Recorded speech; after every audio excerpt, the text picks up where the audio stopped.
자, 얼마나 위선적입니까? 홍석현을 둘러싼 노무현 대통령의 행동요. 그때 문재인 의원은 어디서 뭘 하고 있었습니까?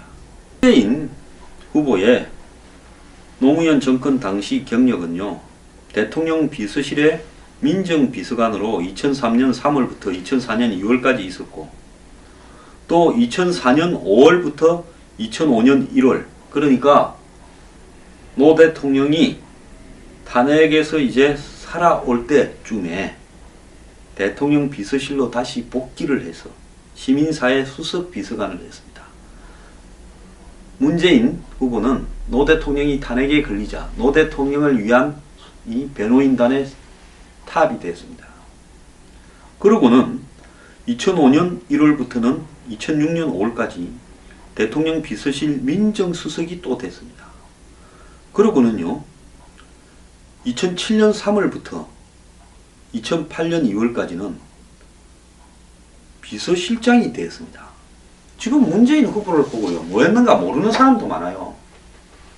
대통령 비서실장 김기춘 자리에 있었고, 우병우 자리를 2번을 했고, 시민사회 수석이라는 조직이 그때 있었습니다. 지금은 비서관밖에 없는데 거기에 비서관을 하면서입니다. 문재인 의원은 노무현 정권 내내 민정수석을 2번이나 했고, 시민사회 수석을 1번 했고, 대통령 비서실 실장을 하면서 4번이나 수석급과 비서실장을 한 사람입니다. 그러니까 노무현 정권의 잘못에 대해서도 2인자로서 무한 책임이 있는 사람입니다. 그런 문재인 후보가 삼성개혁을 특별히 지켜보겠다, 이렇게 말을 할 게 아니라요, 과거에 노무현 정권은 삼성 정권이었다 라고 이야기하면서 나도 참여하고 2번 다시 그런 일이 없도록 법대로 처리를 하겠다고 말을 해야지 뭘 지켜봅니까? 개혁이 될 거라고 지켜봅니까?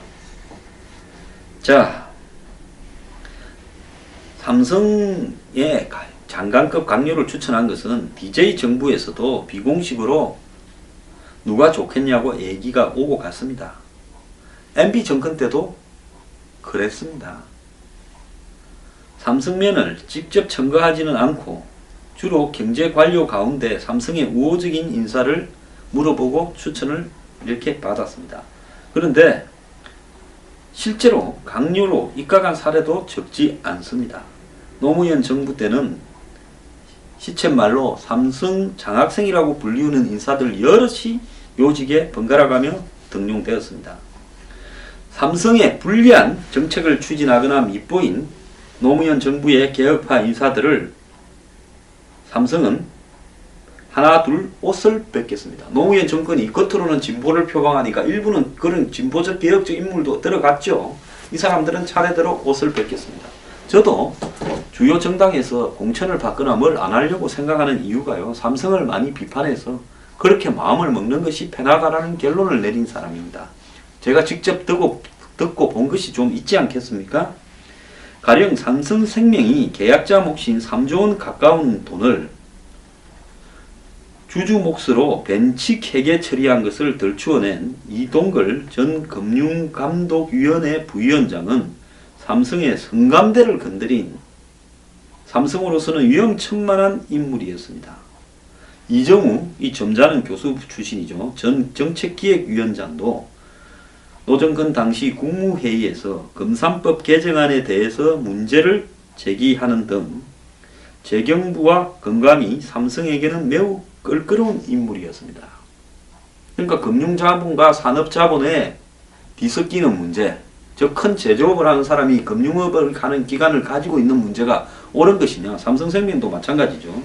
이런 문제를 지적을 하면 쫓겨난다는 겁니다. 결국 개혁파의 자장격인 이정우 위원장을 끝으로 노무현 정부에서 개혁파 인사들은 자치를 감추었다. 이 삼성과 관료 세력이 결탁한 개혁파 제거 작전은 삼성의 완성으로 귀결이 되었다. 삼성의 한 인사는 이렇게 말했다. 김대중 정부와 노무현 정부라는 두 정권에 삼성이 음으로 양으로 지원했던 것은 맞지만 무게중심은 많이 달랐다. DJ 정부 때는 사람의 주력을 했다면 노무현 정부 때는 시스템 구축에 역점을 두었다. DJ 정부에는 사람을 추천해서 하나씩 집어넣어서 요직에 도움을 받는 쪽이었다면 아예 삼성은 노무현 정권 때는 시스템을 삼성을 위한 시스템으로 만들었다는 이야기입니다. 단순히 우호적인 인사를 정부 요직에 첨가하는 데 그치지 않고 국정 운영과 정책 발굴에 직접 개입하고 공직사회를 바꾸는 정부 혁신에도 깊숙이 관여했다. 국정 아젠다에서 일종의 팀플레이를 해본 때문인지 삼성과 노무현 정부의 협력은 그 후로도 계속된다. 노무현 정부는 부인하지만은 삼성이 정책 혹은 국가 경영 전략을 제시하면 노무현 정부가 이를 차용하는 듯한 인상이 짙은 예들이 많았다. 좋은 예가 1인당 국민소득 2만 달러 국가 비전이다.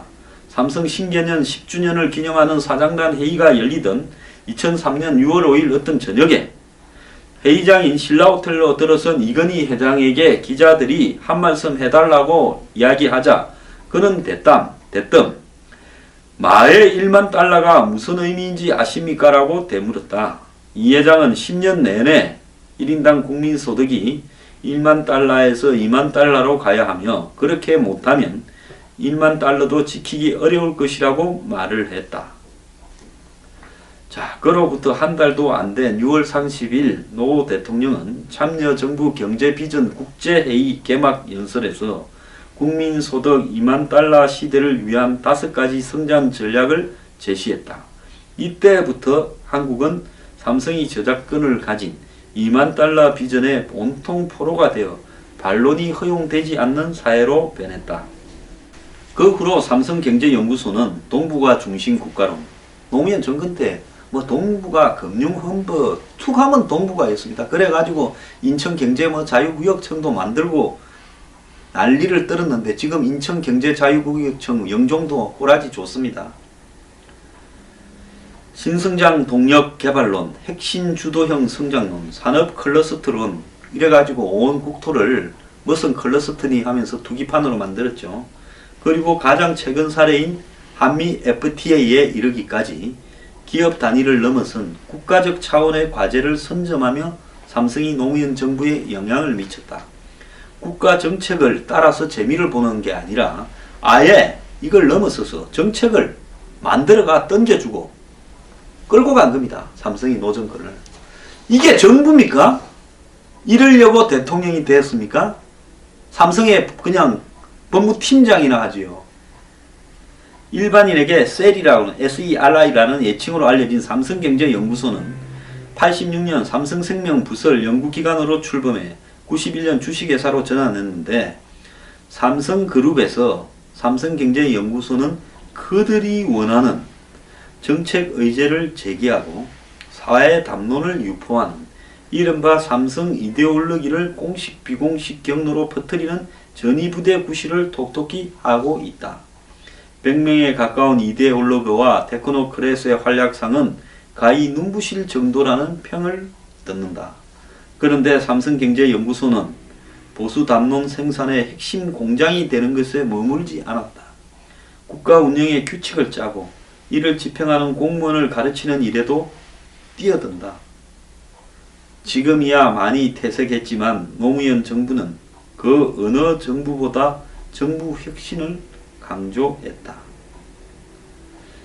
자, 정권이 요청해 삼성이 도움을 준 것인지 삼성이 유도한 것인지 불분명하지만 삼성경제연구소는 정부 혁신 담당 관료들과 긴밀한 네트워크를 구축하고 이들에게 필요한 노하우를 제공했으며 급기야 교육자로도 나섰다.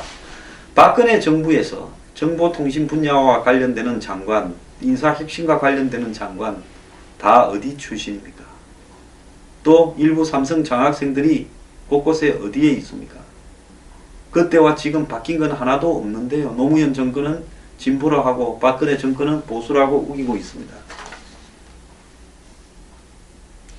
간부 혁신 워크샵으로 불리우는 이 일, 그러니까 한마디로 이 정부 혁신과 관련된 일은 2004년 9월 국무총리실 과장급 이상 105명이 경기도 용인에 있는 삼성인력개발원에서 교육을 받으면서 시작된다. 같은 해 12월에는 통일부 과장급 이상 간부 88명이 이듬해 1월에는 기획예산처 4급 이상 간부 70명이, 2월에는 외교통상부 핵심 기획관 15명을 대상으로 한 교육에 삼성경제연구소는 윤순봉 부사장을 비롯한 핵심 인재들이 총 출동한다. 삼성이 국가가 이래도 아닙니까? 자, 삼성경제연구소의 영향력, 정부를 뺨친다. 2005년 4월 들어서는 삼성과 관련성이 높은 부처가 교육에 참여해 파장을 낳았다. 4월에는 공정거래위원회와 금융감독위원회, 금융감독은, 5월에는 경제부총리를 비롯한 재경부 간부들이 인력 개발안에 입소했다. 이 사람들은 대기업 재벌에 삼성의 일탈을 잡아서 제재를 해야 될 사람들이 삼성교육원에 가서 교육을 받았으니 삼성 앞잡이를 만들어 갖고 푹 담가 갖고 뺀 거 아닙니까? 이게 나랍니까? 이들은 삼성경제연구소의 연수 매뉴얼에 따라서 자기 부처 밖의 사람들이 자신을 어떻게 생각하고 있는지 들었고 잔뜩 줬을 거 아닙니까? 당신들은 관료가 되어서 기업에 부정적으로 생각하고 이제 쫄았겠죠. 야, 삼성의 밑보이가 내 공무원 인생 끝장나겠다. 얼마나 잘못하고 있는지 자아 비판을 하락했답니다. 기가 찬 일 아닙니까? 이렇게 하면 망한다는 주제로 브레인스토밍을 하라고 되었습니다. 재경부나 기획예산처는 교육에서 도출된 혁신 예산을 구체화하고 적극적으로 도입하겠다는 의견을 내놓기도 했습니다. 참 병신 만들기 쉽습니다. 자, 이렇게 오지랖이 넓은 삼성에서 실수한 것이 X파일인데 홍석현이는 이걸로 낙마했습니다. 이렇게 관료들을 다 장악한 삼성경제연구소의 오지랖이 이제는 또 정치권에다가 손을 미쳤습니다. 이강재 의원을 비롯한 진노그룹이 주도하는 의정연구센터는 삼성경제연구소의 경제제도약을 위한 10대 긴급재원 심포지움을 열었습니다. 이 심포지움 직후 이광재, 서가번 등이 정책 자료집을 발표하면서 2만 달러 시대를 실현하기 위해 미국 등 거대 선진 경제권과의 FTA를 신속하게 체결해야 된다고 했고, 삼성이 먼저 주장한 것을 노 대통령 추정 세력이 따라가서 받았고, 결국 노무현은 2006년 미국과의 FTA를 밀어붙였고, 국내에 취약한 개혁 기반을 강화하기 위해 FTA라는 외부 충격 혹은 압력을 이용해야 한다라는 따위의 이 발표도 했습니다. 이때요, 이강재가 러시아니 뭐니 달리면서 러시아의 석유니 무슨 개발이니 하면서 엄청 폼 잡고 다녔는데 그때도 삼성이 다 후원을 했다, 이런 이야기가 있습니다. 2005년 6월에 열린우리당 의원이 주축인 시장경제와 사회안전망 포럼이 주최한 창립 1주년 정책 발표회에서 소장과 부소장이 발제를 맡았는데, 매력있는 한국이라는 제목 아래 G10 in 10년 이라는 프로젝트의 부제가 달려 있었다고 합니다. 이때는 2만 달러를 앞세우지 않고 10년 안에 세계 10대 선진국에 든다, 이렇게 되어 있었다는 거예요. 자, 삼성연구소 소장과 부소장이 열린우리당의 포럼에 발표를 맡았습니다. 이런 삼성경제연구소가 내놓은 정책 제언은 정부뿐만 아니라 언론을 통해서 일반인에게도 빠른 속도로 유포되었는데요. 10월 1일부터, 그러니까 2005년 10월 30일까지 한 달 동안 18개 일간지의 삼성경제연구소 인용 보도는 251건에 이르렀다고 합니다. 한 신문당 14건, 거의 이틀에 한 번꼴로 삼성연구소를 인용 보도했다는 겁니다. 정부 부처를 제외한 뉴스원으로 단연 1위였다고요. 이쯤 되면 삼성경제연구소가 한국 사회의 정책적 아젠다를 주도하고 있다, 이렇게 봐야 되는 겁니다. 민간의 여러 두뇌 집단이 제시하는 정책 아이디어를 정부가 참고하는 것이야 문제될 게 없겠지만은, 이 삼성경제연구소의 독주 현상이 벌어지고 있는 데다가 과연 여가장치가 제대로 작동하고 있는 거냐, 그 문제가 특정 대기업의 어떤 이 독주과 특혜 이런 거 아니냐, 그리고 세리가 한국 사회의 현안을 기민하게 포착하고 이를 세련되게 포장하는데 탁월한 능력을 보여왔다 하더라도 이를 여과 없이 받아들일 때 위험성은 매우 큽니다. 아니, 재벌연구소가 뭔 걸 퍼뜨리겠어요? 무슨 생각을, 무슨 컨텐츠를, 무슨 아젠다를. 뻔하잖아요. 재벌을 위한 사회로 만들어야 세계 10대 선진국이 되고 국민소득 2만 달러 간다. 그것밖에 더 있겠어요? 그래서 당시 검산분리 완화, 출자 총액 제한 제도 폐지, 외국 자본에 맞서기 위한 경영권 보호 장치를 제도화해야 된다는 따위에 삼성의 이해를 반영한 주장이 언론이 여과 없이 그대로 얽혀댔습니다. 기업 천국이나 미국에서도 이러지는 않았다는 겁니다. 일반인 알게 모르게 삼성의 이해관계가 이렇게 받아들여지는 것도 문제지만은 삼성의 논리가 여과 없이 정부와 정치권에 통용되는 일은 법과 제도의 파괴, 즉 법치주의를 근간으로 하는 민주주의의 훼손이라는 가공할 결과를 낳을 수밖에 없고, 검찰보다 한 단위가 큰 뇌물을 경제관료에게 제공했다라는 김용철 변호사의 주장이 사실이라면 이미 삼성의 법 적용이 공정하게 집행되리라고 기대하는 것은 무리다 라는 말도 나왔습니다.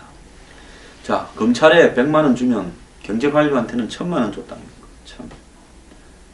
전성인 교수는 삼성과 노무현 정부 간의 부적절한 밀월 관계가 그동안 이른바 삼성 문제를 둘러싸고 벌어진 상식적으로 이해할 수 없는 많은 사건들을 이해하는 열쇠가 됐다고 지적을 했습니다. 삼성 에버랜드나 삼성생명, 삼성카드가 금융지주회사법이나 금산법을 위반해도 적각 감독에 나서야 할 금감위와 금융감독원이 아무런 조치를 취하지 않는 일이 2004년 발생했고, 윤정현 금융감독위원장은 소신있게 금산분리를 완화해야 된다고 발언을 했고, 차명계좌의 발견으로 금융실명제 위반이 드러나도 금융감독원은 법 위반자인 우리은행 자체 조사를 보고 판단하겠다며 꼬리를 뺐고 고양이한테 생선을 맡깁니다. 언제 이게 나왔느냐, 차명계좌가. 김용철이가 삼성이 가지고 있는 수많은 차명계좌가 우리은행 어느 지점에 있다고 폭로했지 않습니까? 자, 정부의 삼성 봐주기는 끊이지 않았습니다. 재경부 금융정책과가 2004년 10월 작성한 금융산업 구조 개선에 관한 법률 개정 내용이라는 비공개 문건이 흥미로운데요. 이 내용은요, 이 금산법, 즉 금융과 제조업 간의 이런 어떤 관계에 있어서 사실상 입법의 취지인 금융자본이 이 제조업 자본을 지배하는 이런 구조를 갖다가 완전히 그냥 제한하는 어떤 법을 무력화시키려고 했다는 겁니다. 현행 승인 기준에 따르면 삼성생명과 삼성카드는 금감위의 승인을 받기 어려운데, 그래서 승인 기준 자체를 완화하려고 시도를 했다는 겁니다. 아예 공무원이 나서서 위법 행위를 합법화해주는 삼성 봐주기라는 법을 통과시키려고 했다는 겁니다. 결국 2004년, 2005년 공정거래법과 금산법 개정을 둘러싸고 국회에서 격렬한 공방을 벌인 것도 같은 맥락이고, 결국 2005년 정부 여당은 분리 대응안이란 꼼수로 금산법 개정 취지를 무위로 돌렸고, 삼성카드의 에버랜드 지분만 5년 내 매각 처분하고 법 제정 이전의 지분을 취득하고 있었다는 이유로 삼성생명이 보유한 삼성전자 지분은 처분하지 않았고 의결권만 제한했습니다.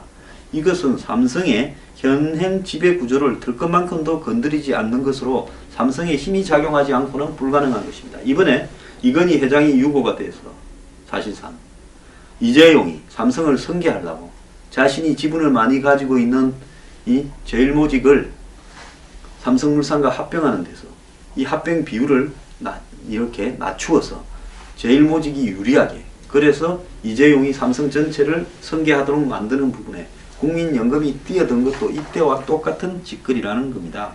최장집 교수는 엑스파일 사건이 터지기 전 2005년 초에 집권 엘리트 경제관료 삼성그룹 간 결합이 만들어지면서 개혁적 정책의 공간이 축소되었고, 결국 스타일은 정서적 급진주의라고 부를 수 있지만은 내용면에서는 보수적 경제정책의 기묘한 결합이 노무현 정권의 행태다라고 이야기합니다. 제가 말한 거하고 똑같잖아요. 감성적으로는 운동권인데 하는 짓거리는 썩은 보수 기득권보다 더했다는 겁니다.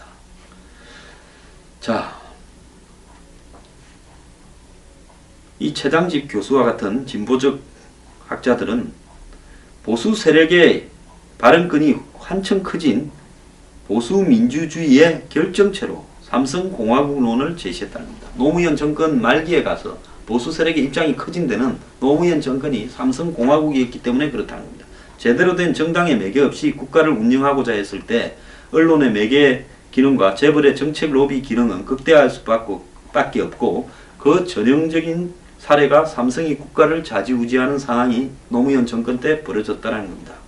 결국 한국의 민주주의를 위협하는 최대 요인은 선출되지 않은 권력 삼성 이건희 일가와 선출된 권력 노무현 정부의 부적절한 유착관계입니다. 이번에 한번 보십시오. 선출되지 않은 권력 최순실을 잡아서 삼성은 선출된 권력 박근혜 대통령을 탄핵시키는데 일조를 하였습니다. 제 말이 틀렸습니까? 이러고도요 문재인 후보 삼성개혁 특별히 지켜보겠다고 이야기할 수 있습니까? 당신은 당시 민정수석으로서 삼성과 정권과의 유착에 대해서 아까 말한 청와대 법무비서관을 했던 이용철 변호사의 폭로에 대해서 김용철 변호사의 폭로에 대해서 어떻게 생각을 하십니까? 이렇게 넘어갈 일이 아닙니다. 문재인 후보 삼성과의 관계 똑바로 밝히세요.